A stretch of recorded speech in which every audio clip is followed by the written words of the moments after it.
que se abre con esa crisis, y es otro frente que preocupa a la Presidenta de la República y que tiene que ver con la operación Valquiria 11, que aparece un personaje, Óscar Nieves, que ha sido defensor legal de la Presidenta, y que resulta pues que, según un testigo protegido, habría ayudado a que la Presidenta tenga, según cuenta este testigo, a que la Presidenta tenga uno de los interrogatorios de las preguntas que debía responder en una cita, en una declaración ante la Fiscalía de la Nación por el caso de las muertes en las protestas. Entonces vamos a hablar de esto con su abogado titular en ese caso.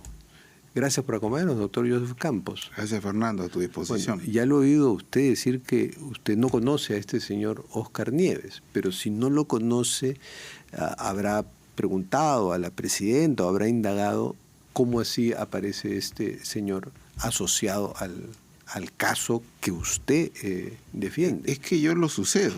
O sea, la única relación que tuve con él... En primer lugar, debo dar gracias a los medios de comunicación por haber sido muy preciso en los datos, ¿no? Porque a veces en la imprecisión se hubiera podido generar la idea que yo estoy metido en este asunto y no lo estoy. O sea, creo que todos los nombres giran en torno a apellidos y nombres que no conozco. O sea, son personas que le tengo respeto porque presumo inocencia. Pero ciertamente creo que yo, cuando me encargan el tema profesional... ¿Qué fue cuándo? Eso fue a finales de marzo. O sea, cuando ya había ocurrido la declaración que se suspendió, ¿no? Habían ocurrido los hechos, sí. Que se concentraron trágicamente entre diciembre, enero. Algo pasó en febrero. Entonces, no, en marzo del año pasado, ¿no? O sea, sí, pues, en claro, marzo del año pasado. Cuando pues, hubo, o sea, claro. Estos episodios violentos fueron en diciembre. En febrero. En enero... En febrero hubo algo, pero ya cuando usted entró al caso... Sí, ya estaba Óscar Nieves, ¿no? Óscar Nieves ya era el abogado. Estaba Óscar Nieves. Entonces, fue cuando recién se abrieron los expedientes. Cuando yo le pedí, en todo caso, como corresponde a la Presidenta, porque yo también tenía encargos profesionales que tenía que dejar porque iba a ser abogado de la Presidenta. La Presidenta lo convocó a usted. Me convoca, yo soy un convencido de la causa. Y ciertamente lo que le dije solamente era de que arreglara el tema con Óscar Nieves, porque no lo conocía, pero como todo abogado tengo que darme cuenta de que su relación con ella ya estaba, yo lo estaba sucediendo, ¿no? Entonces, eso es lo único que supe. Lo que supe es que también había habido 3 oportunidades en que se había convocado a la Presidenta y que el Ministerio Público había sido el que había suspendido todas las diligencias a pedido suyo, ¿no? Entonces, de ahí yo he participado en julio. Perdón. Que había habido 3 diligencias en las que usted todavía no era abogado de la Presidenta, y que ¿quién había suspendido a pedido de quién? Del Ministerio Público. El Ministerio Público suspendió la diligencia a pedido de la Presidenta. No. Pidió porque en un caso el doctor Guamán estuvo... El doctor Marco Guamán de la Fiscalía de la Nación. Y después el último, que es justo donde a los 2-3 semanas me convocan, se suspende porque había habido la contingencia de la oposición a que participe la Procuraduría General del Estado, ¿no?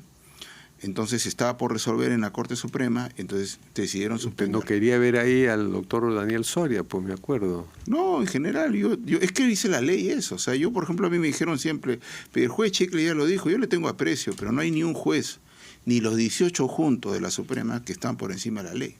O sea, ellos deben cumplir lo que y sea. logró su cometido, porque no estuvo el doctor Soria, ¿no? No, pero después sí ha habido procuradores presentes, ¿no? Sí, pero no le respondimos nada.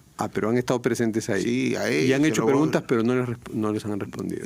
No, como dijimos que no íbamos a responder, simplemente se consignaron las preguntas y no se respondió. Pero vayamos al caso de Nieves. Entonces, Nieves, usted lo sucede, pero no lo llega a conocer.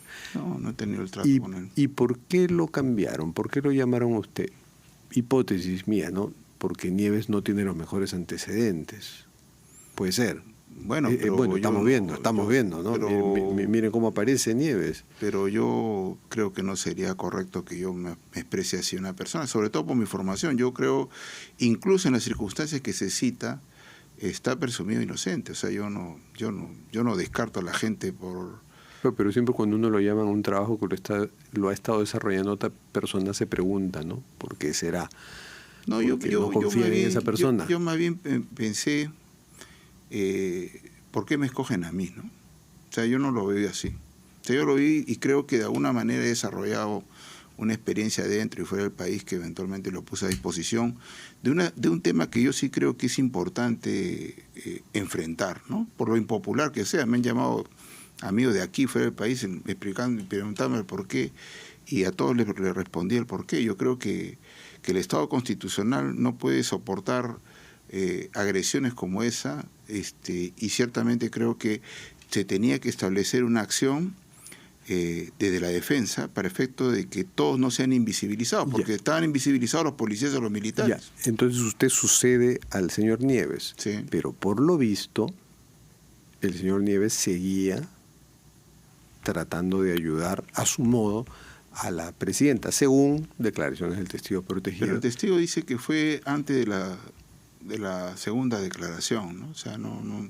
O sea, esto ocurrió, o sea, si no se hubiera suspendido la declaración esa por el tema del juez Sheckley, de repente yo hubiera entrado, de repente ya habiendo ocurrido la declaratoria. O sea, lo que usted me está diciendo ahora es que piensa, porque de eso no estamos seguros de las fechas, que lo que cuenta el testigo protegido puede haber sido en estas semanas de marzo, donde usted todavía no era abogado. Eso es lo que me está diciendo. Sí, y es el dato que menos quiero rescatar, porque francamente a mí lo que más me ha preocupado, porque en la parte que sí estoy, es en el supuesto desarrollo de una investigación donde había una alianza, un pacto entre la presidenta y la fiscal Benavides.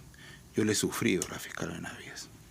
Tanto es así que hasta ahora estoy en la investigación. Entonces, lo que yo quiero aportar con esta entrevista es una... Cuando usted me dice que está en investigación, ¿usted tiene alguna investigación abierta por por lo de los 49? Todavía está abierta la investigación preliminar. Usted como defensa, pensé que usted le habían abierto una investigación. No, menos mal que ha sido muy preciso en la investigación. Eso no me preocupa. Lo que me preocupa es cómo de alguna manera estamos sometidos a esta constante sobredimensionamiento de situaciones, porque al final de cuentas lo que más se quiere instalar es la idea de que ha habido un contubernio entre la presidenta de la República y la fiscal Benavides. Yo le pedí varias veces el archivo. Tú has visto cómo ha sido de intenso. Le he dicho irresponsable esta denuncia. Esta investigación nunca debió existir. Lo he dicho de la manera más respetuosa hasta la más agresiva, porque al final de cuentas esta investigación no debió existir. Pero por otro lado, pues la fiscal hizo algunas cosas que ralentizaron las investigaciones. No la investigación contra la presidenta, sino las investigaciones de todos los casos en Huamanga, en Cusco, en Juliaca, que eran los casos más sensibles, ¿no? Cuando hizo que, o sea, habían algunos equipos fiscales que habían avanzado bastante. Ella centralizó los casos y a partir de ahí, lo han dicho varios, ¿no? Eso se ha dicho en el reporte de la Comisión Interamericana de Derechos Humanos, la Coordinadora Nacional de Derechos Humanos, el libro Nuestros Muertos del periodista Américo Zambrano. Todos coinciden en eso, en que la fiscal de la Nación tomó algunas decisiones que ralentizaron los casos. El problema no está ahí, mira, Fernando, el problema no es que ocurra eso, un lado u otro, porque al final de cuentas esas acciones, eventualmente, ¿quién podría haberse beneficiado directamente? Imaginando, porque yo creo que no ha sido así, los directamente señalados como victimarios. ¿No? Pero acá el problema de la presidenta de la República. Mire, ¿cuánto tiempo pasó y no hay un detenido? ¿Y a quién es el responsable de eso? El Ministerio Público, pues. El Ministerio Público y las fuerzas del orden que no han colaborado con el Ministerio Público. No, es que tú vives en un mundo distinto, porque al final de cuentas, toda persona señalada de la imputación de un delito, él debe esperar que le demuestre su responsabilidad. ¿Y quién es la jefa suprema de las fuerzas del orden? ¿Qué? O sea, ¿tú crees que la presidenta puede establecer una acción? Una no. Acá hay alguien encargado de la persecución del... Está bien, pero eso no provoca responsabilidad jurídica. Y no quiero irme de algo sin decírtelo. Creo que esa situación pone el problema en otro lado, que no corresponde. El problema para un presidente de la República, ¿sabes cuál es? No que le envíen las investigaciones, es una banalidad. El problema central es que exista una investigación que le ponga el San Benito de genocida o asesina. Es bien fuerte, sí. Pero por es supuesto, bien fuerte. aquí y fuera del país, es un destructor de legitimidad democrática. Entonces, ese problema es que exista. Tanto es así que, mira, este amparo que estamos poniendo ha existido gracias al jalón de pelos. Porque, ¿sabes qué? El jalón de pelos en Huamanga. En Huamanga, pero por supuesto, cuando yo tuve que decirle a la presidenta, le dije, presidenta, esto no puede seguir en esta investigación, que vamos y no nos escuchan, le pedimos que archive y no lo hace, etcétera.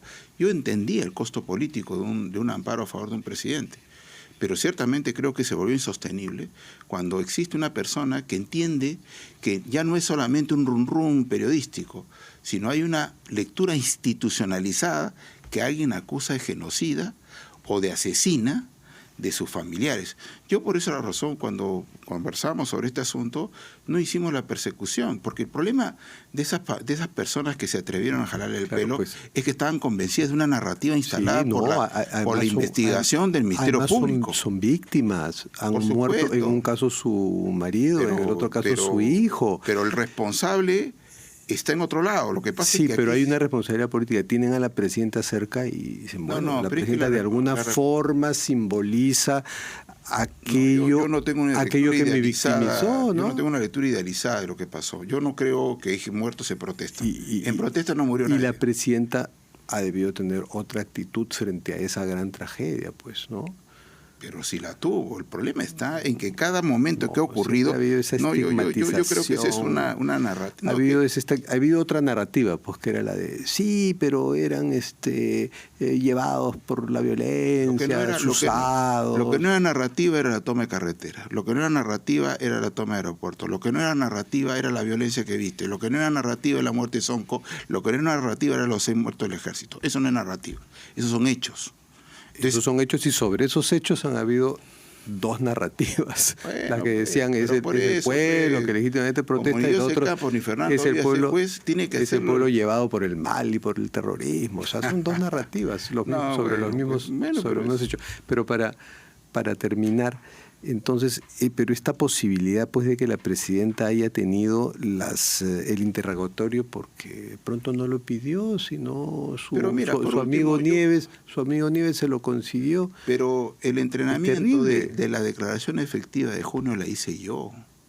Yo he hecho con mi equipo y te aseguro, por un tema de secreto profesional te lo puedo mostrar, pero te puedo mostrar que mi interrogatorio, a diferencia del prejuicioso que presentó el Ministerio Público, era más complejo. Con decirte, y lo he dicho en otro momento, que hasta los miembros más jóvenes del equipo trajeron simulaciones. Hicieron una especie de media training jurídico con la presidenta, que es lo que debe hacerse, por supuesto, y más con una presidenta. Mala pregunta capciosa, pregunta impertinente, todas esas preguntas tenemos que enfrentarlas porque detrás de la prerrogativa está la importancia de comprender que está un presidente de la República, como se llame.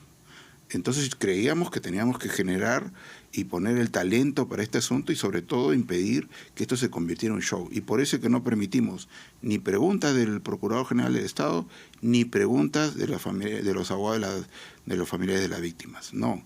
La ley dice lo siguiente, eso le toca en otro momento. En este momento de presunción de inocencia plena, acá solamente va el Ministerio Público y nosotros. Pero usted, que es un abogado que sabe de política y está con el principal PEP, que es personaje del país, sabe que además de respuestas a los fiscales, la ley le dice que ya no es obligatorio que responder al procurador y a los abogados de las víctimas. Pero también hay un país que ha leído, que es sensible a todas esas narrativas y que necesita, pero en este caso una parte considerable, y que necesita un relato de la propia presidenta, un relato pues preocupado, conmovido, consternado por lo que ha pasado. Que hubo exhortación a la paz, hubo exhortación a la calma, en quechua, en castellano. Un pedido de perdón en el mensaje presidencial del 28 de julio del año pasado, pero debió ser más explícita. Yo creo que se era instala como una forzada. narrativa frente a la debilidad comunicacional para efectos de generar de repente... Es que de verdad que la situación es tan sensible y tan lamentable, muy lamentable. Realmente yo siempre expreso con firmeza que hay dos tipos o tres tipos de responsabilidades aquí, ¿no? La política, que finalmente creo que la presidenta en su momento, ahora o después, va a tener que dar cuenta políticamente de cómo se despliega. Pero una cosa es eso y otra cosa es la responsabilidad jurídica. La responsabilidad jurídica tiene un alto costo si es que finalmente aquí, por ejemplo, con esto, si se entiende la narrativa de que hay un contubernio, mira, hasta ahora estamos en el tema Pero por eso, de la investigación. Por eso, para frenar esa narrativa, me parece que usted tiene que hacer pues las averiguaciones del caso, porque ahora no estamos seguros a qué fechas se refiere Nieves. Pero ¿qué pasa si nos enteramos que Nieves, luego de que usted ya asumió el caso, él seguía en la sombra, como ayudando también a la presidenta y tratando de mediar con el Ministerio Público? En la sombra, porque yo hasta ahora no descarto que haya sido su abogado en otras cosas. Yo te digo lo siguiente. O sea, ha podido no ser. Lo sé, porque yo... Pero se lo va a preguntar a la presidenta. Mira, yo ¿sabes lo que quiero? Hoy día ¿no? No le he hecho ni una sola pregunta porque yo quiero que la presidenta gobierne, que eso es lo que quiere la Constitución. No quiere que esté en este tipo de preocupaciones del día a día, conversando conmigo, y ¿sabe qué pasó? No, que la presidenta se encargue de gobernar, que es lo que quiso la Constitución. Pero al final de cuentas te digo lo siguiente. Pero entonces usted va a seguir como abogado y no le preocupa tanto esto. No, porque al final de cuentas quien dio cuenta de la sesión de la declaración indagatoria fui yo, la que gobernó. La que hizo el coaching fui yo. A mí no me ha dado ningún papel nadie. Bueno, en su próximo coaching, donde sí, porque habrá uno próximo para una futura declaración, ¿no? No, bueno, yo no veo el tema más que el de genocidio y homicidio. Claro, no veo claro, en el tema de los relojes y de las joyas, eso lo ve Mateo Castañeda, que no tiene contacto usted con él, ¿no? No, sí, somos cordialmente amigos, en fin. ¿no? De él sí es amigo. Sí, a él sí lo conozco, por supuesto. Pero si Nieves o alguien más, porque el testigo protegido también, al parecer, era un abogado que conocía el tema. Sí, parece que sí, y además creo que sería importante además que se desarrolle la investigación, pero en el exacto sentido y propósito, porque una cosa es eso y otra cosa es que me digan a mí que yo no he sufrido a Patricia Benavides. Oye, yo no, me he peleado a morir con ella, le he generado adjetivos de irresponsabilidad por esta investigación, que el problema no es este menudeo de... Bien destituida si la destituyen. No, porque al final de cuentas ahora más bien me pongo a pensar que si me hubiera hecho caso, estaríamos en un problema distinto. Mira. Y francamente no era así, porque lo que correspondía es que no existe esta investigación. Bueno, muchas gracias, doctor José Campos. Espero conversar pronto con usted, porque el tema va a seguir. No debería, pero podría ser que siga, porque francamente la mejor constatación de la inutilidad de esta imputación que podrá servir para establecer, porque quién sabe si el propio Ministerio Público, que es una puerta abierta para filtrar información, resulte siendo el que haya finalmente generado una filtración, quién sabe. Pero en cualquier caso, te puedo decir lo siguiente, yo no he vivido ni contubernio, ni pacto, ni alianza, por el contrario, hasta ahora me sigo peleando, primero con la doctora Benavides, y ahora con el doctor. Mañana tengo un informe oral, después de habérselo pedido muchas veces, mañana voy a informar oralmente. Bueno, muchas gracias, doctor José Campos. Gracias. Fue el abogado de la presidenta Dina Boluarte.